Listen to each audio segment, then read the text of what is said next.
17 నుంచి మాకు బకాయిలు రావాలి సార్, డిఏలు రావాలి, మాకు రావాల్సిన డబ్బులు అడుగుతున్నాం, వేరే అడగడం లేదు.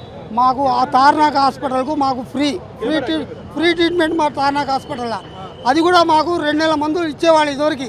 ఆ 2 నెలల మందు ఫ్యామిలీకి భార్య భర్తలకు ఇచ్చేవాళ్ళు, అవి కూడా ఇప్పుడు మాకు 10 రోజులు కూడా ఇవ్వడం లేదు సార్. 500 కిలోమీటర్ల నుంచి వచ్చి మందుల కోసం వస్తే ఇవాళ రేపు అని చెప్పి ఆ బస్ హాస్పిటల్ కింద పండుకుంటున్నాం సార్. మా బతుకులు ఇది, మాకు రావాల్సిన పైసలు లేవు. ఓపెన్ హార్ట్ సర్జరీ ఏంది? ఇగో సార్ నా బతుకు, ఇగో కాలు నరం తీసేసి మందులకు డబ్బు లేక నానా బాధపడుతున్నా. విన్నారా? ఏ కొడుకు కూడా మాకు ఏమి ఇవ్వటం లేదు సార్, మాకు పింఛన్లు కూడా లేవు. ఏమంటారు? మా బతుకులు బతకడమే కష్టంగా ఉంది నాన్న, మేము ఏడ పెట్టాలి, మా పిల్లల చదువులకే మాకు కావాలి, మేము ఏడ నుంచి తెచ్చేయమంటాం నాన్న అంటారు. అంతకంటే ఎక్కువ మంచిగా లేదు సార్. తార్నాక దవాఖాన 2 నెలలకు మందు ఇచ్చేవాళ్ళు, ఇప్పుడు ఏది సార్ పైకే సార్, పైకే చెప్తారు కానీ పైకి చెప్పడం కానీ ఒక్కళ్ళ వచ్చి ధైర్యంగా మాట్లాడమని చెప్పండి. సత్యనారాయణ ఉన్నప్పుడు కొద్ది అసలు ఏది లేదు సార్, ఆయన పట్టించుకునే దిక్కు కూడా లేదు మాకు సార్. మేము ఒక ఆర్టీసీ డ్రైవర్, మేము ఇట్లా లేదు, కుక్క కంటే హీనంగా మా బతుకులు. ఒక్క సామెత చెప్తా, వింటారా సార్? జోకే చెప్తా. కుక్కట రోడ్డు మీద పండుకుంటుందట, లారీ వాడు వస్తే అక్కడి నుంచి ఆర్టీసీ వాడు వస్తాడు, హారన్ కొడుతుంటే చూసి అరే ఆర్టీసీ వాడే కదా అని పండుకుంటుందట, ఎందుకంటే ఇన్సూరెన్స్ వస్తుందని. అదే లారీ వాడు వచ్చింది అనుకో, దెబ్బకు ఏమో లేచి ఉరుకుతాడ. ఏంది ఉరుకుతున్నావు అంటే వాడు గుద్దిపోయింది అనుకో, ఇక మా బతుకులు ఏమున్నాయి, ఇక మాకు తినడానికి రోడ్ల మీద అడుక్కునే పరిస్థితి కూడా లేడు అని అంత హీనంగా ఉంది ఆర్టీసీ బతుకులు. మాకు 35 సంవత్సరాలు కష్టపడి పిల్లల్ని చదివిస్తే ఆ బతుకులు వాళ్ళ బతుకులు వాళ్ళు, మా బతుకులు ఈ ఘోరంగా ఉన్నాయి. ఎందుకు వచ్చిందంటే సార్ ఎట్లన్నా కళ్ళు తెరుస్తారని జనాలు, చివరికి వచ్చి ఏమి లేకపోతే గది లేకపోతే ఇట్లా అడుక్కోవడానికి వచ్చినాం. ఇప్పటికైనా మాకు 2000 రావాల్సిన మా డబ్బులు మాకు ఇవ్వండి అని ఈ గోసి గొంగలి పట్టుకొని అడుక్కుంటున్నాక వచ్చినాం. ఇది సార్ మా బతుకులు. లోపలికి పోతుంది ఏం పోతుంది సార్, 30 సంవత్సరాలు కదా పోలీసు వాళ్ళకి ఏమున్నది అంత. అదే మా ఆఫీస్ అయినా కూడా రేవంత్ అన్న ప్రభుత్వం, ఇది రేవంత్ అన్న ఊదంగానే వాళ్ళు ఎవరికి ఎక్కడ ఏ జెండా, ఢిల్లీలో ఏ జెండా ఎగురితే ఆ జెండాకే జై అంటారు పోలీసు వాళ్ళు కూడా. అది మా బతుకులు. ఇది ఇక మారవన్నా మా బతుకు. మొట్టమొదటి కరోనా వచ్చినప్పుడు 700 మంది ఆర్టీసీ డ్రైవర్ కండక్టర్లు ఘోరంగా చచ్చిపోయారు సార్ కరోనాలో. ఒక్క మాకు ఏరియాలో ఒక్క పైసా ఇవ్వలేదు, సానుభూతి చూపించలేదు. ఇవాళ అదే గవర్నమెంట్ వాడు ఉన్నా ఇక ఆయన ఏమంటాడు తెలుసా, మీ గురించి మీ తలుపులన్నీ తెరిసే ఇట్లా పెట్టిన, మీరు ఎప్పుడైనా దూరం అంటాడు కానీ బయట కుక్కలు చాలా ఉన్నాయి, ఆ కుక్కల ద్వారా మా కుక్కలు పీక్క దెంగుతాయని మేము రావట్లే. అది అంతవే పొందాం సార్, చాలా చెప్తుండు, మీకంటే మీ శ్రమ ఎక్కడ పోదు, మీకంటే ఎక్కువ లేదు, మీ బతుకులు బాగు చేస్తా అన్నీ చేస్తా అన్నాడు. ఇంత మటుకి 2.5-3 సంవత్సరాలే, ఇంకా ఏముంది సార్ మా బతుకులు. ఇది ఇంకా ఎవరైనా పెడితే ఇక్కడ తిని పోతాం. అది కూడా వచ్చింది అడగడానికి, యాజమాన్యం కాడికి పోయి మాట్లాడదామంటే ఇది సార్ మా బతుకులు. ఇట్లా ఆపరేషన్లు అయ్యి, గుండె ఆపరేషన్లు అయ్యి, భార్య మా ఆడవాళ్ళకి కిడ్నీ ఆపరేషన్లు అయ్యి ఎన్ని బాధలు పడుతున్నాం అంటే మేము ఒక్కొక్కళ్ళ మళ్ళీ రిటైర్మెంట్ అయ్యి డబ్బులు కూడా కట్టినాం సార్, డబ్బులు కట్టినాం. సరే ఆమె 20,000, నా 20,000. నేను 35 సంవత్సరాలు చేసిన సార్, 35 సంవత్సరాలు చేసిన.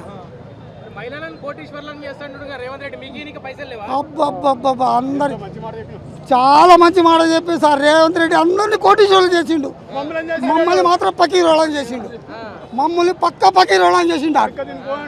అడుక తిన బిడ్డ నేను చూస్తూనే ఉన్నా అందరికీ. నేను అంత హాతిలా సారీ అన్న హాతిలా అంటున్నా, అంతేగాని మా బతుకులు ఏమి లేవు. మేము కోదాడ నుంచి వచ్చినాం సార్, మా బతుకులు ఏమి లేవు. మాకు ఆపరేషన్ లేదు, మా పిల్లల చదువులు చదివించినాం కానీ వాళ్ళ బతుకులు వాళ్ళ కష్టంగా ఉంది, వాళ్ళ పిల్లలు వాళ్ళ జీవితాలే కష్టంగా, మా బతుకులే ఘోరంగా ఉంది. ఇది సార్ మాకు రావాల్సిన డబ్బుల కోసం, మాకు రావాల్సిన బకాయిల కోసం మేము వచ్చినాం, అంతేగాని ఆయన ఎలుగబెట్టి మాకేమైనా ఇస్తాడని రాలేదు. మాకు ఏమైనా అడుగుతున్నాం ఆ పొన్నం ప్రభాకర్ గారికి, ఆ రేవంత్ అన్న గారికి. అది ఇక ఏం చేస్తాం సార్, ఇక మేము ఇట్లా సావడం ఇంకా ఏం చేయమంటారు. ఇయ్యకపోతే గుడ్లు వీకి గోళ్ళు ఆడతాం, లాగులో తొండలు ఇడుస్తాం, పేగు నుంచి మెడలు వేసుకుంటాం. ఇయ్యడు అంటే ఎట్లా? ఇయ్యక తప్పది, పైసలు లేకపోతే చిన్నపిల్లలు మాట మాట్లాడదు. నేను తండ్రి, నా ఇంటి సంసారం పైసలు లేకుండా తెచ్చిన సంసారం నడిపిస్తున్నా. నా బిడ్డ పెళ్లి చేసి అప్పు చేసి బిడ్డ అయ్యా పాటి దోస్తులతో బంధువులు తెచ్చి బిడ్డ పెళ్లి చేస్తా. పైసలు లేకుంటే నా బిడ్డ పెళ్లి కాదు. చిన్నపిల్లలు మాట మాట్లాడదు. పైసలు లేకపోతే దీపో చేత కాకపోతే చాలామంది ఉన్నారు. పైసలు లేకపోతే దీపోయా, పైసలు ఏమన్నా మాట్లాడదు. నువ్వు అసలు పెద్ద ముఖ్యమంత్రి అయితే ఆ మాట్లాడదు. పైసలు ఏమంది, పైసలు లేదు. ఎందుకు హామీలు ఇచ్చావు? నేను 2000-4000 చేస్తాను, 2000-4000 చేస్తాను, స్కూటీలు ఇస్తాను, తులం బంగారం ఇస్తాను. ఎందుకు హామీ ఇచ్చాను అంటే పబ్లిక్ పబ్లిక్ పిచ్చోళ్ళు అనుకున్నావా? మేము కష్టపడ్డాము, 30 ఏళ్ళు కష్టపడ్డాము. ఏంటన్నా వాళ్ళకి ఇది వస్తే కూడా ఆపుకున్నాం డ్యూటీ మీద. ఇప్పుడు ముఖ్యమంత్రికి ఇది వస్తే వాళ్ళ పోతాడు, ముఖ్యమంత్రికి ఇది వస్తే వాళ్ళ పోతాడు. మేము ఎట్లా పోతామా? పోయే వరకు ఆగాలి, బస్ స్టేషన్ పోయేదాకా ఆపుకోవాలి. అది ఉంటుంది మా పరిస్థితి అట్లా ఉంటుంది. అరే ఆ పొజిషన్ తెచ్చుకోకు, నువ్వు ఆడదాకా తెచ్చుకోకు, తిట్టే వరకు తెచ్చుకోకు. ఇంకా పెద్దగా ఉంటుంది, ఇంకా రాబోయే పెద్దగా ఉంటుంది. మరి అది చూస్తావా? మరి రాబోయే పెద్దగా ఉంటుంది. మేము మళ్ళీ నెక్స్ట్ ఎటువంటి ప్రోగ్రామ్ అంటే మేము అందరము బ్యాగ్లలో 2 చెప్పులు తీసుకొస్తాం, పాతవి తీసుకొచ్చి 4 లారీల చెప్పులు అది వేస్తాం. బస్ బాగులు ఇస్తాం. 4-5 లారీల చెప్పులు తీసుకొచ్చి అది వేస్తాం.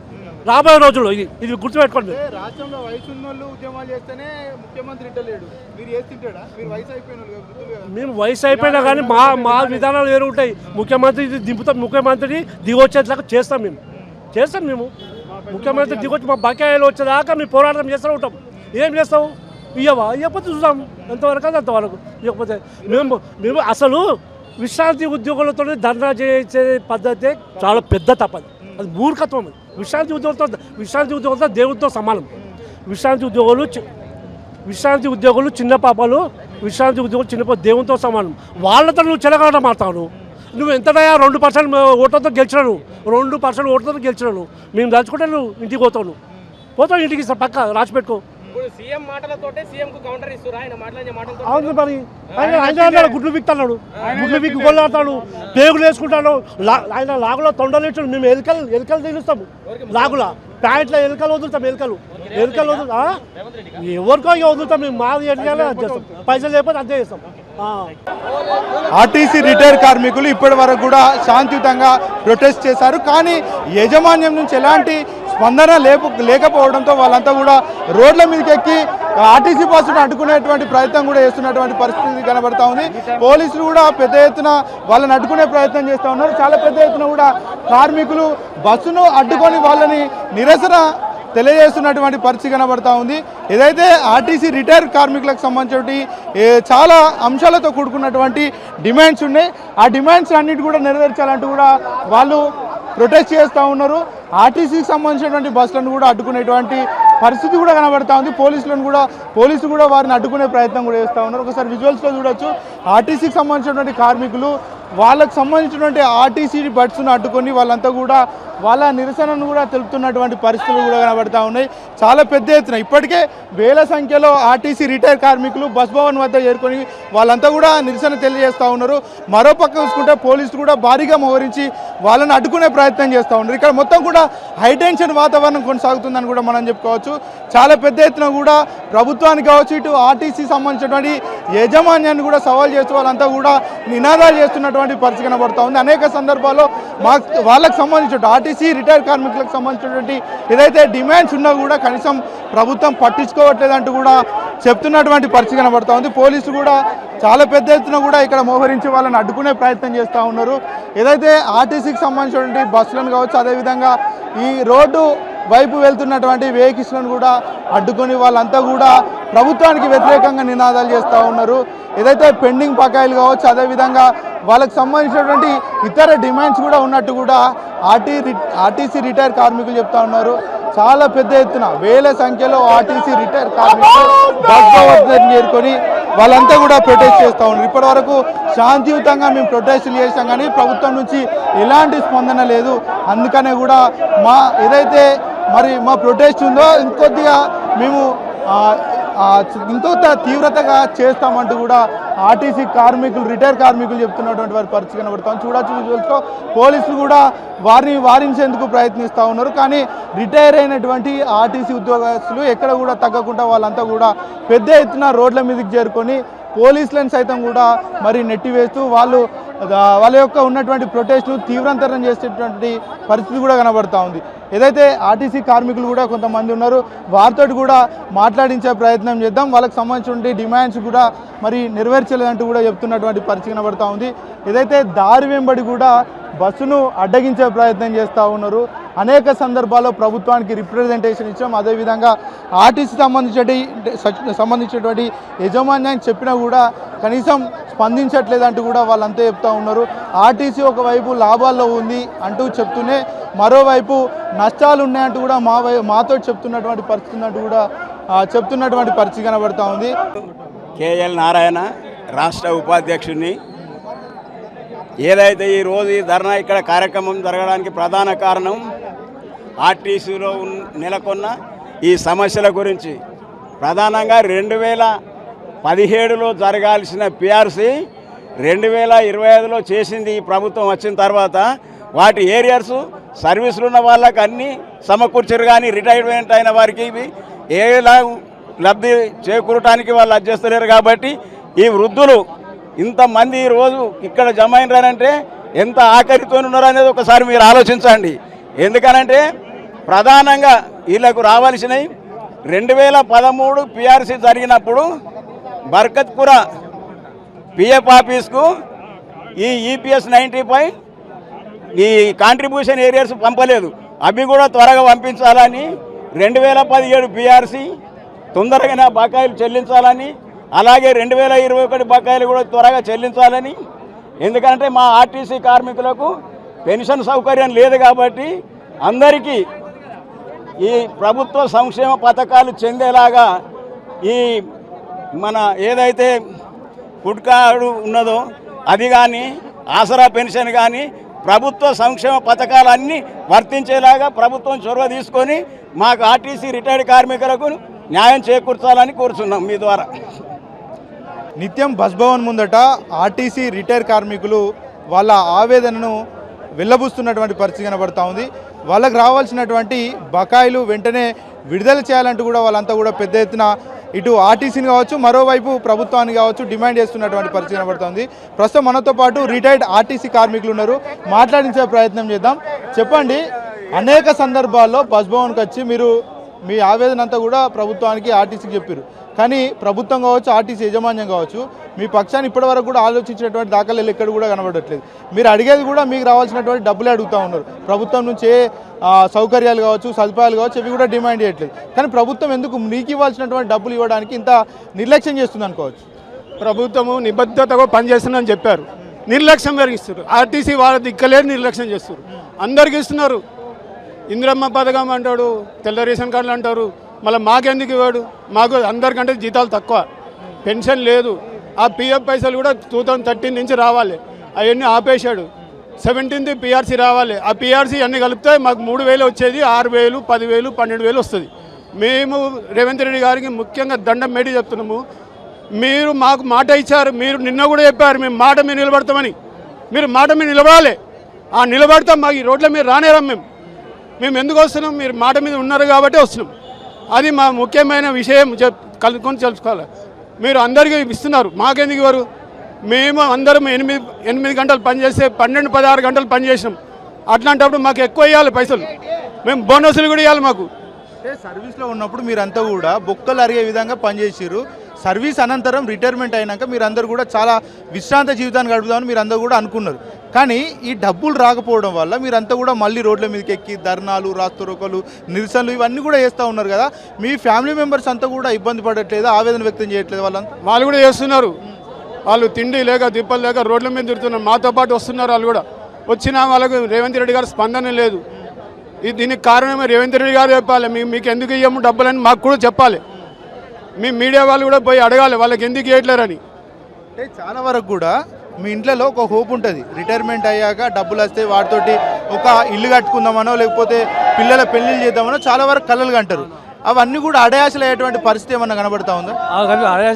పరిస్థితి కనిపిస్తుంది. ఎందుకంటే ఆ రావాల్సిన డబ్బులు రావట్లేదు, మాకు తిండి కష్టమవుతుంది, మా ఇంట్లో ఫ్యామిలీ చాలా ఇబ్బందులు పడుతున్నారు. రిటైర్మెంట్ ఒక పైసా రాలే మాకు, ఆ పరిస్థితిలో మేము ఉన్నాం. అట్లా అంటే ఇన్ని సందర్భాలలో ఆర్టీసీని డిమాండ్ చేసిరు, నిరసన తెలిపారు, ఆవేదన వ్యక్తం చేశారు, కానీ ప్రభుత్వం ఇప్పటి వరకు కూడా మీ పక్షాన ఆలోచించినటువంటి దాఖలు ఎక్కడ కూడా కనబడట్లేదు. మీకు కాస్త విసుగు రావట్లేదా?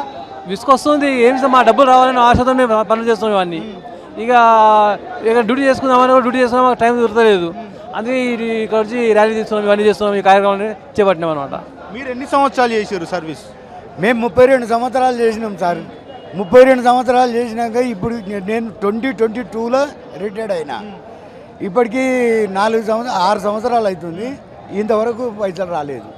మా పైసలు మాకు ఇవ్వాలని ఈ కొట్లాట. మీకు ఇబ్బంది అనిపిస్తలేదా? ఇన్ని సందర్భాలు హైదరాబాద్కి వచ్చారు, ధర్నా చేసి పోవాలన్నా కష్టమే ఉన్నది, ఇక్కడ దాకా నడుచుకుంటూ రావాలన్నా కష్టమే ఉంది. ఏమున్నా రిటైర్డ్ అయినాక చేసే జీవితం గడపాలని ఉంటుంది, ప్రతి ఒక్కరికి ఉంటుంది. ఈయన వేసిన కుందనం ఇట్లున్నది, మొత్తం అందరి పైసలు అట్నే ఆగిపోయినాయి. ఒక్కొక్కరికి 10 లక్షలు 12 లక్షలు రావాలి, ఇంతవరకు రావట్లేవు. ఇక వాళ్ళు దయచేసి మాకు ఇస్తే ఈ బాధలు ఉండవు, మేము ఇంట్లో కూర్చొని అది చేసుకుంటాం. సంక్షేమ పథకాలు కూడా ఇవ్వడగట్లేదు, కేవలం మీకు రావాల్సినటువంటి డబ్బులే అడుగుతా ఉన్నారు. కానీ ప్రభుత్వం ఎందుకు ఇవ్వట్లేదు మీ డబ్బులు? మీకు ఎందుకు ఇవ్వట్లేదు అని అంటే ఇక మేము ఏం చెప్పలేము సార్. వాళ్ళు ఆయన లాజ్ చేసిపోయిండు అంటాడు, ఈయన అంటాడు. ఇక ఈయన మీద ఆయన చెప్తాడు, ఆయన మీద ఈయన చెప్తాడు. ఆయన 2 సంవత్సరాలు పెంచిండు. కానీ ఇక్కడ రేవంత్ రెడ్డి అధికారంలోకి వచ్చిన తర్వాత ఖచ్చితంగా ఆర్టీసీ రిటైర్ కార్మికులకు న్యాయం చేస్తామని చెప్పారు. మరి అప్పుడు ఈ విషయం తెలియదా? డబ్బులు లేవనే విషయం కావచ్చు, లేకపోతే ఇవ్వలేమనే విషయం అప్పుడు తెలియదా? ఆయన అప్పటికి ఎంపీ, ఆయనకు అన్ని విషయాలు తెలుసు. తెలిసినా కానీ తెలిసి ఒప్పుకున్నాడు. ఒప్పుకొని కూడా ఇంతవరకు ఆ డబ్బులు ఇవ్వట్లేదు ఆయన. మరి ఆ డబ్బులు ఎక్కడ పోయినాయి, ఏం కథ అనేది. మరి లాస్ ఉన్నది కంపెనీ అని అంటే అంత లాసే ఉంటాయి. మరి ఈ అప్పులు తెచ్చి లేదు, ఆర్టీసీ అంతా కూడా లాభాల బాటలో నడుస్తుందని రేవంత్ రెడ్డి పదే చెప్తా ఉన్నాడు. ఇటు ఆర్టీసీ యాజమాన్యం కూడా చెప్తా ఉంది కదా, చెప్తున్నది. కానీ ఇది లాస్, ఇది మహాలక్ష్మి పథకం పెట్టిండు. మహాలక్ష్మి పథకంలో ఇన్ని కోట్లు వచ్చినాయి, అన్ని కోట్లు వచ్చినాయి అని అంటుండు. ఇంతవరకు ఏ కోట్లు లేదు. ఒక్కరికి కొన్ని దశల వారిగానన్నా ముందుగాల అయిన వాళ్ళకు ముందుగాల, తర్వాత నెక్స్ట్ అయిన వాళ్ళకు అట్లా ఇచ్చుకుంటున్నా రావాలి కదా. ఇంతవరకు అందరికీ ఆగిపోయినాయి. ఏమన్నా మీరు ఆర్టీసీ ఎండి నాగిరెడ్డిని కలిసే ప్రయత్నం ఏమైనా చేశారా? కలిసినప్పుడు ఆయన ఎలాంటి సమాధానం ఇచ్చారు మీకు? నాగిరెడ్డి సార్కు కలిసినాము. నాగిరెడ్డి సార్కు మెమరాండం కూడా ఇచ్చినాము. ఇట్లా విశ్రాంతి ఉద్యోగుల తరపు నుంచి ఇట్లా మాకు పైసలు ఇవ్వాలి అని ఇస్తే ఆయన నేను చూస్తా, లెక్కలు చేపిస్తా, లెక్కలే కాలేదన్నాడు. అప్పుడు ఆయన లెక్కలు అయినాయని మళ్ళీసారి పోయినప్పుడు అయినా ఇంతవరకు ఆ లెక్కలు కాలేదు. ఆ ఎండి పోయిండు, మళ్ళీ ఇంకో ఎండి వచ్చాడు. ఈయన కూడా అదే ఉన్నది. ఆ సజ్జనారు ఆయన పోయిండు, ఆయన ఇస్తా అని అనుకుంటా వచ్చిండు. ఇక్కడ ప్రభుత్వం నిర్లక్ష్యమా లేకపోతే ఆర్టీసీ యాజమాన్యం నిర్లక్ష్యం అనుకోవచ్చు? ఆర్టీసీ నిర్లక్ష్యం ఉన్నది, ఇది రాజకీయ నాయకులది అది ఉన్నది, ప్రభావం ఉన్నది.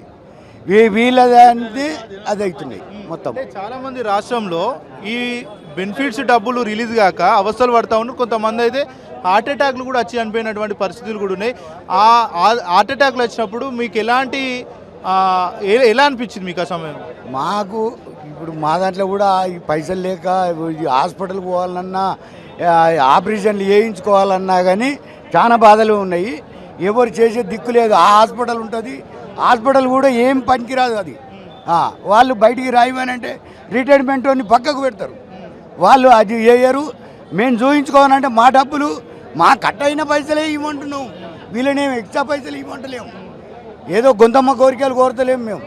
మా పైసలు మా కట్ అయిన పైసలు మాకు ఇవ్వండి సార్ అని.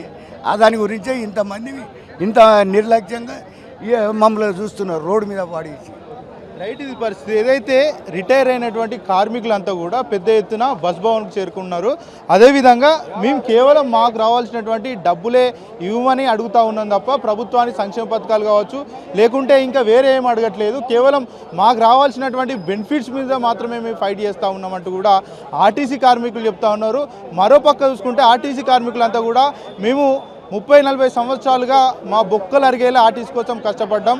మరి వృద్ధాప్యంలో చాలా వరకు కూడా శేష జీవితాన్ని గడపాలనుకుంటాం. కానీ ఇక్కడ ప్రభుత్వం నుంచి కావచ్చు, ఆర్టీసీ నుంచి కావచ్చు ఎలాంటి స్పందన లేకపోవడం వల్ల మేమంతా కూడా కష్టపడుతూ మేము హైదరాబాద్ చేరుకున్నాం, ఆ తర్వాత కూడా ప్రభుత్వాన్ని డిమాండ్ చేస్తూ ఉన్నామంటూ కూడా చెప్తా ఉన్నారు. ఇక్కడ చూస్తే చాలామంది కూడా కనీసం నడవరాలేనటువంటి స్థితిలో కూడా వాళ్ళంతా ఉన్నటువంటి పరిస్థితి కనబడుతూ ఉంది. ఇప్పటికే రాష్ట్ర వ్యాప్తంగా చాలామంది కూడా ఈ డబ్బులు రాకపోవడం వల్ల కూడా వాళ్ళంతా కూడా గుండెపోటులకు గురై కూడా చనిపోయినటువంటి పరిస్థితి ఇక్కడ ఉన్నటువంటి కార్మికులు చెప్తూ ఉన్నారు. తెలంగాణ రాష్ట్రంలో ఉన్నటువంటి ఆర్టీసీ విశ్రాంత కార్మికులంతా కూడా ఈరోజు బస్ భవన్ వద్దకు చేరుకున్నారు. పెద్ద ఎత్తున కూడా ధర్నా చేస్తున్నటువంటి పరిస్థితి కనబడతా ఉంది. ఇదే ఆర్టీసీ రిటైర్డ్ కార్మికులు గతంలో ఆర్టీసీ సంబంధించినటువంటి యజమాన్యాన్ని కావచ్చు, బిల్డింగ్లను కావచ్చు, సంస్థను కావచ్చు కాపాడుకోవడానికి విశ్వ ప్రయత్నాలు చేశారు, పెద్ద ఎత్తున పోరాటం చేశారు. అదేవిధంగా తెలంగాణ రాష్ట్ర ఉద్యమంలో కూడా ఆర్టీసీ కార్మికులు పెద్ద ఎత్తున పోరాటం చేశారు. వాళ్ళ జాబ్లను కూడా పక్కన పెట్టి వాళ్ళంతా కూడా ఉద్యమంలో కీలక పాత్ర పోషించినటువంటి విషయం అందరికీ తెలిసిందే. అదే కార్మికులు ఈరోజు రిటైర్మెంట్ అయ్యి వాళ్ళకు రావాల్సినటువంటి బెనిఫిట్స్ రిలీజ్ చేయకపోవడంతో వాళ్ళంతా కూడా బస్ భవన్ వద్దకు చేరుకున్నారు. ఈ నేపథ్యంలో పోలీసులు ఎక్కడికక్కడ వాళ్ళను మరి అడ్డుకునే ప్రయత్నం కూడా చేస్తున్నటువంటి పరిస్థితి కనబడతా ఉంది. ప్రస్తుతం మనతో పాటు కొంతమంది రిటైర్ కార్మికులు ఉన్నారు, మాట్లాడించే ప్రయత్నం చేద్దాం. చెప్పండి, మొదటిగా కరీంనగర్ నుంచి వచ్చిరా, మొదటగా ఇది ఆర్టీసీ సంస్థను మీరు మొదటి నుంచి కూడా పోరాటాలు చేసి కాపాడుకున్నారు. ఆ సంస్థకు సంబంధించినటువంటి బస్ భవన్లోకి మిమ్మల్ని వెళ్లకుండా పోలీసులను అడ్డం పెట్టినటువంటి పరిస్థితి కనబడతా ఉంది. ఈ విషయంలో ఆర్టీసీ యాజమాన్యానికి కావచ్చు, పోలీసులకు కావచ్చు, ప్రభుత్వానికి కావచ్చు ఏం చెప్పదలుచుకున్నారు? ఒకటే చెప్పదలుచుకున్నాం. 2017, 2021 ఏరియర్స్ మాకు ఏదైతే రావాలో అది న్యాయపూర్వకంగా మేము 17 సంవత్సరాలు అవుతుంది. అది 17 సంవత్సరాల నుంచి మాకు అవి ఆ ఏరియర్స్ ఇస్తలేరండి. ఇది ఎంతవరకు న్యాయం? మేము ఏమన్నా బస్ భవన్ నుంచి మాకు బోనస్ ఇవ్వండి అని అడుగుతలేము. మేము కష్టఫలితమైన ఏరియర్స్ మాది ఏదైతే రావాలో అదే మేము అడుగుతున్నాం. ఆర్టీసీ మేము కష్టపడేది తెలంగాణ కొరకు. ఆ జమాన్లో మేము ఉద్యమాలు చేసి తెలంగాణను సాధించుకున్న ఇవాళ మాకు ఎట్టి పరిస్థితుల్లో మా ఏరియర్స్ ఇస్తలేరంటే ఎంతవరకు ఇది న్యాయం అనేది గమనించాలి ప్రభుత్వం. ఇంకా మాకు హాస్పిటల్స్లలో ఇంతమంది ఉన్న ఎండి గారు సజ్జనార్ గారు 2 నెలల మందులు ఇచ్చారు మాకు. ఈసారి ఈ ఎండి గారు వచ్చిన తర్వాత నెలకొకసారి మేము వేరే ప్రదేశాల నుంచి వచ్చి ఆర్టీసీ మందులు తీసుకోవాలంటే చాలా కష్టమవుతుంది. 60-70 సంవత్సరాలు దాటినాం, బస్సు ఎక్కాలి దిగాలంటే ఒక మాట. తర్వాత సెమీ లగ్జరీలో ఉచిత ప్రయాణం కల్పించాలని, ఎందుకంటే మీరు ఏదైతే పథకం పెట్టారో అది చాలా బ్రహ్మాండంగా ఉంది, కానీ దాంట్లో వృద్ధులు ఎక్కి కూర్చే పరిస్థితి లేదు. కాబట్టి యజమానికి మేము దయచేసి చేతులు జోడించి నమస్కరించి చెప్తున్నాం. కాబట్టి మా ఏరియర్స్ మాకు ఇవ్వండి. మీ ఉత్త పుణ్యానికి పైసలు వాదు అడిగేది మేము బోనస్ అది ఇది మేము అడుగుతలేము. మేము కష్టపడ్డ ఫలితం మా ఏరియర్స్ మాకు ఇవ్వాలని మనవి ప్రత్యేక విలేకరు మా న్యూస్ని చాలా వరకు పొడిగించి అందరికీ పంపించాలని మనవి. అంటే చాలా వరకు ఆర్టీసీ అంతా కూడా లాభాల బాటలో నడుస్తుంది ఫ్రీ బస్ వల్ల అని చెప్తా ఉన్నారు. మరి లాభాల బాటలో నడిచినటువంటి ఆర్టీసీ మీకు ఎందుకు ఈ బకాయిలు చెల్లించలేకపోతా ఉంది? నేను కరీంనగర్ నుండి ఉమ్మడి జిల్లా ప్రెసిడెంట్గా కొనసాగుతున్నా. ఇప్పటి వరకు మేము ఏంటంటే ఇప్పుడు సోదరుడు చెప్పినట్లుగా 17 నుండి ఏదైతే శాలరీస్ పెరిగినాయో ఆ బకాయిలు వీళ్ళందరికీ ఇప్పించాలి. రిటైర్డ్ అయ్యి దాదాపు 9-10 సంవత్సరాలు కలుస్తుంది, ఇంతవరకు కూడా ఇవ్వలేదు. అది మేము ఎండీ గారికి కానీ తర్వాత ప్రభుత్వానికి కానీ విన్నవించుకుంటాం. విసిగించి లాస్ట్కు ఈ స్టేజ్కి ప్రభుత్వానికి మరియు మేనేజ్మెంట్కు మేము విన్నవించుకున్నది ఏంటంటే నిన్నటి వరకు 3వ తారీఖు ఆగస్టు వరకు కూడా మాకు చెల్లించినట్లయితే తెల్లవారి 4వ తారీఖు నాడు బస్ భవన్ ముట్టడి చేస్తాము. మేము కనీసం ఏంటంటే చావడమా బ్రతకడమా, ఎందుకంటే మేము వేరే వారి కానీ మేము మాకేదో ఉన్న వివరం వేరే ఇవ్వమని అంటలేము. మేము చేసిన డబ్బులే, మేము జమ చేసుకున్న డబ్బులు మాకు ఇవ్వాల్సిన రూల్ ఉన్నది. దాన్ని మేము ఎన్నిసార్లు విన్నవించుకున్నా కూడా దాన్ని పట్టించుకోవడం లేదు. కాబట్టి విసిగించి మేము ఈరోజు ఈ ధర్నా కార్యక్రమం చేపట్టినాం. పొన్నం ప్రభాకర్ కూడా మీ జిల్లా నుంచే ఉన్నారు, ఆయన మీ శాఖకు మంత్రిగా ఉన్నాడు. ఎందుకు దీని మీద ఆయన చొరవ తీసుకోలేకపోతా ఉన్నాడు? ఎందుకు బకాయిలను విడుదల లేకపోతా ఉన్నాడు? ఇంకో విషయం, వాళ్ళ గురించి రాజకీయ నాయకుల గురించి చెప్పదలుచుకుంటే ఒకటే, వాళ్ళకు ఓట్లు కావాలి కానీ ప్రజల మంచితనం అని కానీ వాళ్ళ మంచి చెడులు కానీ వాళ్ళకి అవసరం లేదు. ఇది బాహటంగా చెప్పదలుచుకున్నా. నా ఊరు అతను నాకు సంబంధించిన వ్యక్తిని, మాకు బంధువు కూడా.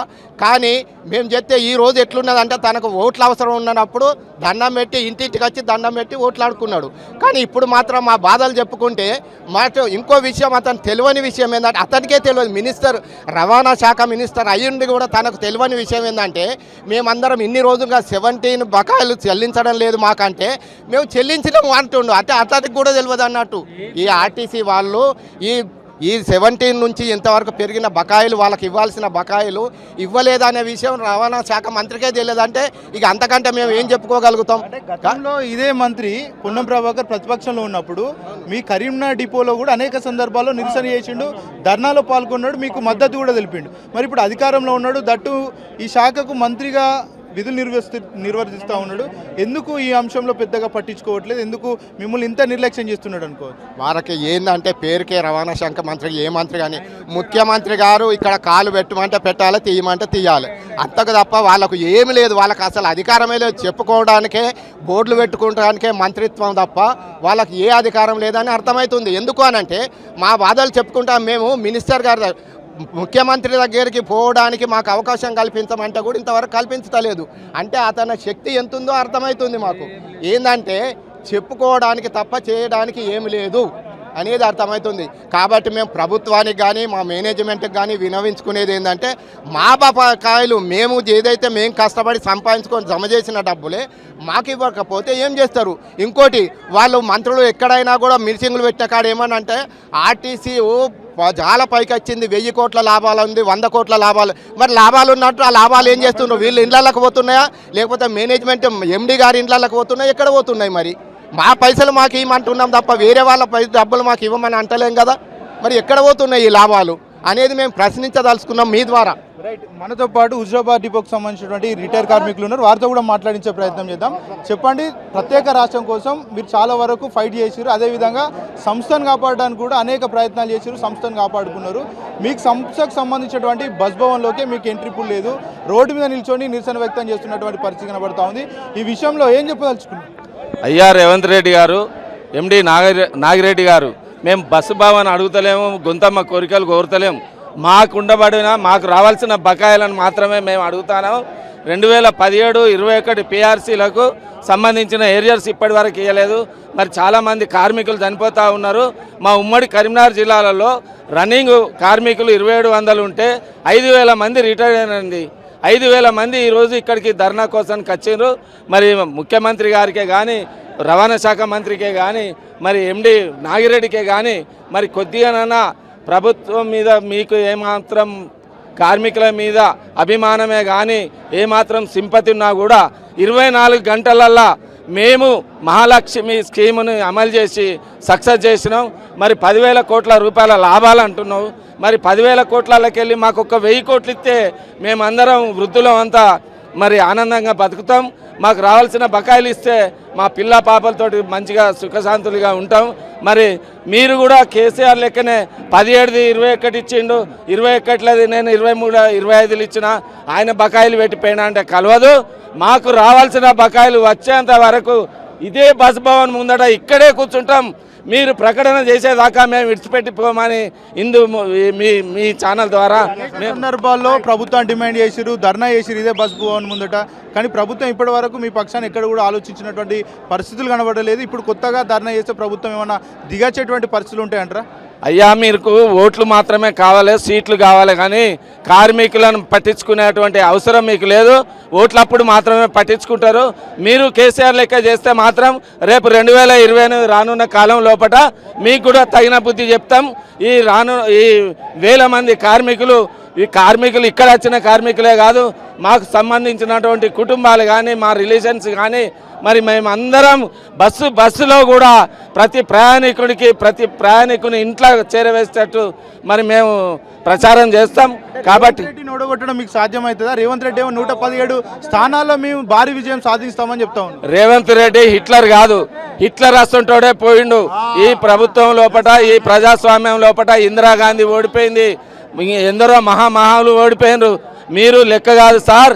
మీరు దయచేసి మాకు రావాల్సిన బకాయిలను వెంటనే ఇప్పిస్తే మరి ఎన్నో రాయితీలు ప్రకటిస్తాను, ఎన్నో అవి చేస్తాను, వేల కోట్ల రూపాయలు ఖర్చు పెడతాను.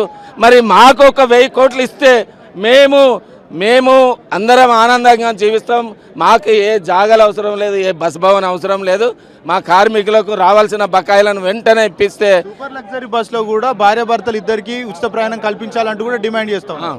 మేము ఎందుకంటే 60 సంవత్సరాలు దాటినాం. ఈ ఫ్రీ మహాలక్ష్మి స్కీమ్ లోపల బస్సులలో ఎక్కాలన్నా రావాలన్నా ఇబ్బంది అవుతుంది. కాబట్టి భార్యాభర్తలకి వాళ్ళకు మొత్తం ఫ్రీగా ఇస్తున్నావు. నువ్వు భార్యాభర్తలు మాకు ఎట్లాగో ఒక్కరికి ఉంది, ఇంకొకరికి ఇస్తే సరిపోతుంది అని చెప్పేసి డిమాండ్ చేస్తున్నాం. 65 సంవత్సరాలు దాటిన వాళ్ళకి కావాలి. 2 నెలలకు మందులు సరిపడా హైదరాబాద్ రావాలంటే మేము నరకయాతన పడతాం. కాబట్టి దయచేసి సూపర్ లగ్జరీ కానీ, మాకు రావాల్సిన ఏరియర్సే కానీ, మా బకాయిలే కానీ, మా మందులు కానీ, మా తార్నాక హాస్పిటల్లో మెరుగైన వైద్య సౌకర్యమే కానీ కల్పించాలని మీ ద్వారా మెరుగైన వైద్య సౌకర్యం అందించట్లేదు. రిటైర్డ్ కార్మికులు అంటే చాలా చిన్న చూపు చూస్తూ ఉన్నారు. మరి అవకాశం ఉన్నా కూడా వాళ్ళు అధికారంలో ఉన్నాం కదా అని, ఇప్పుడు వీళ్ళు కూడా అధికారంలో ఉన్నారు, రేపు మేము ఓడిపోతామనే ఆలోచనలో ఇంగిత జ్ఞానంలో ఉన్నారా ఈ ప్రభుత్వం, ప్రజాప్రభుత్వం? దయచేసి మేము తిట్టడం కానీ చేయడం కానీ లేదు. మీరు చిత్తశుద్ధితోటి మా బకాయిలు మాకు ఇచ్చేయండి. దాదాపు 3 సంవత్సరాలు అయింది. ఇంకో సంవత్సరం అయితే ఎలక్షన్లకు మేము పోతామని చెప్పేసి ఉత్సాహంగా వెళ్ళిపోతూ ఉంటారు. గ్రామీణ ప్రాంతాలలో వాళ్ళు తిరుగుతూ ఉంటారు. కాబట్టి దయచేసి 3 సంవత్సరాలు అయింది, ఇంకా మీకు ఎంతకాలం ఇస్తాం? మేము 7 సంవత్సరాలు అయితే పిఆర్సీ అయిపోయి 9 సంవత్సరాలు మాకు ఏరియర్స్ రాకపోతే మేము సచ్చిన తర్వాత శవాల మీద పేలాలు ఏరుకోవడానికా? మాకు అవసరం లేదు సార్. మాకు బతికుండగానే మా పైసలు మాకు ఇచ్చేయండి. దయచేసి ఇప్పటికైనా మీరు గుర్తించి, ఇంతమంది వేలాది మంది వచ్చిండ్రు, మరి దీన్నైనా చూసి మీరు ఇక రేపో ఎల్లుండో మాకు ప్రకటించాలని కోరుతా ఉన్నాం. ఏదైతే విశ్రాంత కార్మికులు కూడా పెద్ద ఎత్తున బస్ భవన్ వద్దకు చేరుకొని వాళ్ళంతా కూడా వాళ్ళ డిమాండ్స్ మీద ప్రధానంగా వాళ్ళంతా కూడా నినాదాలు చేస్తున్నటువంటి పరిస్థితి కనబడుతూ ఉంది. 2017 మరియు 2021 ఆర్పీసీ బకాయిలు వెంటనే చెల్లించాలంటూ కూడా వాళ్ళు ప్రధానంగా డిమాండ్ చేస్తూ ఉన్నారు. అదేవిధంగా సూపర్ లగ్జరీ బస్సులో కూడా వాళ్ళకు ఫ్రీగా సేవలు అందించాలంటూ కూడా వాళ్ళంతా కూడా మరి ప్రభుత్వాన్ని డిమాండ్ చేస్తున్నటువంటి పరిస్థితి కూడా కనబడుతుంది. ప్రస్తుతం మనతో పాటు చాలామంది ఆర్టీసీ రిటైర్మెంట్ కార్మికులు ఉన్నారు. వాళ్ళందరితో మాట్లాడించే ప్రయత్నం చేద్దాం. చెప్పండి, ఏంటి మీ ప్రధాన డిమాండ్? నేను పూసా నరసింహ, ఈ భాగ్యనగర్ రీజన్ మాజీ ప్రెసిడెంట్గా రిటైర్డ్ ఎంప్లాయీని. ఇవాళ ఆర్టీసీ అనేది తెలంగాణకు బ్యాక్ బోన్. ఈ తెలంగాణ ప్రజలకు రవాణా సౌకర్యం అందించడంలో ప్రజలందరికీ గుర్తెరుగుతారు. మేము ఎట్లా సర్వీస్ చేస్తాము, మేము ఏ విధంగా వాళ్ళ ప్రయాణికులను సురక్షితంగా తీసుకుపోతాము. రాజీవ్ గాంధీ ప్రవేశపెట్టిన డిఏ 6 నెలలకు ఒక్కసారి అనేది ఈ కాంగ్రెస్ ప్రభుత్వం డిఏలు 6 డిఏలు ఇంతవరకు ఇవ్వకపోవడం శోచనీయము. రాజీవ్ గాంధీ పేరు మీద నడుస్తున్నటువంటి కాంగ్రెస్ పార్టీకి మీరు ఒకసారి ఆలోచన చేయాలి. మా రేవంత్ రెడ్డి అన్నగారు, మేము దయచేసి ఆర్టీసీ కార్మికులను తెలియజేస్తున్నాం, మా గోస, మాకు జీవసత్వాలు ఉడిగిపోయినాయి, రిటైర్ అయిపోయినాం, మేము సవానికి తయారున్నాం. మా బకాయిలు ఇవ్వకపోతే మేము సూసైడ్ చేసుకుంటాం. దయచేసి ఎంతోమంది బీమారీ అయి ఉన్నారు, చచ్చిపోతున్నారు, చచ్చిపోయిన వాళ్ళు చచ్చిపోయారు. ఇకనైనా ఆలస్యం చేయకుండా మా బకాయిలు మాకు 2017, 2021 ఏవైతే ఏరియర్స్ మాకు పే స్కేల్స్ రావాలనో, మా బకాయిలు రావాలనో అవి ఇవ్వాల్సిందిగా మనవి చేస్తున్నా. ముఖ్యమంత్రి గారు దయచేసి అతి తొందరలో వెంటనే ఈ ఆర్టీసీ యాజమాన్యానికి ఆదేశాలు ఇవ్వాలని మనవి చేస్తూ, రిటైర్డ్ అయ్యాక చాలా వరకు విశ్రాంత జీవితాన్ని గడుపుతామని చాలామంది అనుకుంటారు. కానీ మీరు చాలా వరకు రోడ్ల మీదకి ఎక్కి నిరసన తెలుపుతూ ఉన్నారు, ప్రభుత్వానికి అగెనిస్ట్గా డిమాండ్ కూడా చేస్తున్నటువంటి పరిస్థితి కనబడతాం. ఎందుకు ప్రభుత్వం మీ పట్ల ఇంత నిర్లక్ష్యంగా వివరిస్తుంది అనుకోవచ్చు? ఈ ప్రభుత్వము ప్రజాపాలన ప్రభుత్వం, ప్రజల ప్రభుత్వం అనుకొని ఓట్లు వేసినాము. అంతేగాని మా మీదనే, ఆర్టీసీ మీదనే ఈ కక్ష సాధింపుల పిచ్చుక మీద బ్రహ్మోత్సవమా? రేవంత్ రెడ్డి అన్న దయచేసి చూడు, మేము రిటైర్డ్ అయి ఉన్నాం, దాదాపుగా ఎంతకాలం నుంచి ఉన్నాము. నేను రిటైర్డ్ అయ్యి 16 సంవత్సరాలు అవుతుంది. నా సోదరులు రిటైర్డ్ అయ్యి 10 ఏళ్ళు అవుతుంది, 5 ఏళ్ళు అవుతుంది. జీతాలు లేవు, డబ్బు లేదు, పెన్షన్ లేదు, రేషన్ కార్డు లేదు, మాకు ప్రభుత్వ సంక్షేమ పథకాలు లేవు, ఆ ఇందిరమ్మ ఇండ్లు లేవు. దయచేసి మీరు ప్రభుత్వ పరంగా ఇచ్చే ఏ రాయితీ అయినా ఈ ఆర్టీసీ రిటైర్మెంట్ కార్మికులకు అందజేయాలని మనవి చేస్తూ, అంటే మీ కుటుంబ సభ్యులు కూడా చాలా వరకు రిటైర్ అయితే మా నాన్నకు పెన్షన్ వస్తుందనో లేకపోతే బెనిఫిట్స్ వస్తాయని వాళ్ళంతా కూడా కలలుగానే ఉంటారు, చాలా వరకు ఆశలు పెట్టుకొని ఉంటారు. వాళ్ళు ఎట్లా చూస్తున్నారు ఈ బెనిఫిట్స్ రాకపోవడం వల్ల? ఇవి మా కొడుకులు, మా బిడ్డలు, మా మన్మలు, మా అన్మరాలు, మా అల్లుళ్ళు అయితే ఏం తాత, ఏం మామ, ఏం పరిస్థితి మీద ఆర్టీసీ నీ వచ్చే డబ్బులు ఏవి మాకు ఇస్తా అంటివి, మాకేదో చేస్తా అంటే ఆశలు పెడితివి, ఏంది ఇంతవరకు రాకపోయి. ఒక్కొక్కరికి 14 లక్షలు, 30 లక్షలు, 25 లక్షల వరకు ఏరియర్స్ రావాలి. ఇది శోచనీయం, ఇది అమానుషం అంటున్నా నేను. దయచేసి ముఖ్యమంత్రి గారు, యాజమాన్యం, మా ఎండి గారు, మా తరపు నుంచి మీరు కూడా చర్య తీసుకోవాలి. మా తరపు నుంచి మేము ఉద్యమం ఎందుకు చేపడుతున్నాము, మేము ఇక్కడికి రావాల్సిన అవసరం కల్పించారు. దయచేసి ఈ జనాన్ని చూడండి, మేము చచ్చిపోక ముందే మాకు పైసలు ఇవ్వాలని మనం చేస్తున్నాం. మీరు చెప్పండి, మీరు ఇటుక పేర్చి ఈ బస్ భవన్ కట్టినటువంటి పరిస్థితి, దీన్ని ఈ సంస్థను చాలా పెద్ద ఎత్తున కూడా కాపాడుకునే ప్రయత్నం చేసిర్రు, కాపాడుకున్నారు. కానీ ఆ బస్ భవన్లోకి మిమ్మల్ని వెళ్ళనివ్వకుండా పోలీసులను కూడా అడ్డం పెట్టినటువంటి పరిస్థితి కొనసాగుతూ ఉంది. ఈ విషయంలో ప్రభుత్వానికి కావచ్చు, ఆర్టీసీ యజమానికి కావచ్చు, ఏం చెప్పదలుచుకున్నారు? నా పేరు దొంత ఆనందం. నేను తెలంగాణ ఉద్యమానికి ఆర్టీసీ జేఏసీ చైర్మన్గా చేశాను. చాలా తెలంగాణ రాష్ట్రం ఏర్పాటుకు ఆర్టీసీ కార్మికుల శ్రమ తెగింపు వలనే తెలంగాణ ఏర్పడిందనేటువంటి భరోసా కలిగినటువంటి కార్మికులు. మరి ఎక్కడ కూడా ఆర్టీసీలో ఇప్పుడు కొత్తగా నష్టం అనేది కాదు, దాదాపు 1980 నుంచి కూడా నష్టం వస్తుందనే చెప్పుకుంటూ వచ్చారు. ప్రైవేట్ అన్నారు, మన్నన్నారు, మశానం ఏది కాదు. ఎందుకంటే ఇది ప్రజలకు సంబంధించినటువంటి సంస్థ కనుక ఖచ్చితంగా ఇది నడుస్తుంది. ప్రభుత్వం చెప్తుంది కదా ఆర్టీసీ లాభాల బాటలో ఉంది, ఫ్రీ బస్ వల్ల చాలా వరకు లాభాలు వస్తూ ఉన్నాయని ప్రభుత్వం చెప్తా ఉంది. మరి మీకు సంబంధించినటువంటి బెనిఫిట్స్ ఎందుకు ప్రభుత్వం రిలీజ్ చేయట్లేదు? ఆర్టీసీ ఎందుకు ఈ విషయంలో నిర్లక్ష్యం చేస్తూ ఉంది? వాస్తవంగా ఏంటంటే ఇప్పుడు ఏదైతే మహాలక్ష్మి పథకం పెట్టక ముందు మాకు సంవత్సరానికి 4,200 కోట్ల రూపాయలు వచ్చేది. ఈ యొక్క పథకం పెట్టిన తర్వాత అదనంగా 3-4 వేల కోట్ల రూపాయలు అదనంగా వచ్చింది. కాకపోతే దుర్మార్గంగా ఆర్టీసీలో ప్రైవేట్ అద్దె బస్సులను పెంచడం వల్ల అద్దె బస్సుల యాజమాన్యాలకు సంవత్సరానికి 800 కోట్ల రూపాయలు చెల్లిస్తూ ఉన్నారు. దీనివల్ల ఏంటంటే ఒక వ్యక్తి యొక్క ఆదాయం పెరిగేదానికే ఉన్నది కనుక లేదు. ఈ ఆర్టీసీలో ఉన్నటువంటి వర్కరు ఇది వరకు రిటైర్ అయినట్టుంటే ఇమీడియట్గా సేమ్ మంత్లో పేమెంట్ అయ్యేది, అవసరమైతే 2 నెలల లోపల మొత్తం పేమెంట్ అయ్యి క్లియర్ అయ్యేటువంటి పరిస్థితి. ఇప్పుడు ఇంతమంది 5-6 ఏళ్ల నుంచి ఉన్నప్పటికీ కూడా ఇంత పెద్ద ఎత్తున దాని వ్యతిరేకత తెలిపినప్పటికీ కూడా చేయకపోవడం అనేటువంటి దుర్మార్గమైన చర్య. వీళ్ళకు జీతం లేదు, అలాగే పెన్షన్ సరిగా లేదు, మరి అప్పు తెచ్చుకున్నటువంటి ఇంట్రెస్ట్ మీద పడతా ఉన్నది.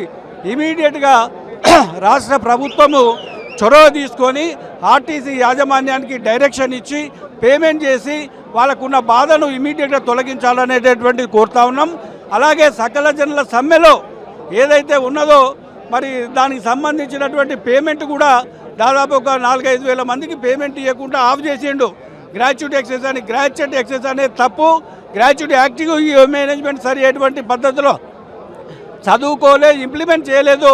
వాళ్ళకి ఇమీడియట్గా విత్డ్రాల్ చేసిన అమౌంట్ను కూడా పేమెంట్ చేయాలి. వీళ్ళ కంపల్సరీ వీళ్ళ కోరికలు వాస్తవమైంది, వీళ్ళకి సంబంధించింది ఖచ్చితంగా ఏర్పాటు చేయాలనేటువంటిది మేము డిమాండ్ చేస్తూ ఉన్నాము. ఖచ్చితంగా ఆర్టీసీ రిటైర్డ్ ఎంప్లాయీస్ యొక్క కోరిక, డిమాండ్ ఇన్ని రోజులు 3-4 సంవత్సరాలు ఆగడమే గొప్పతనం. ఇప్పటికైనా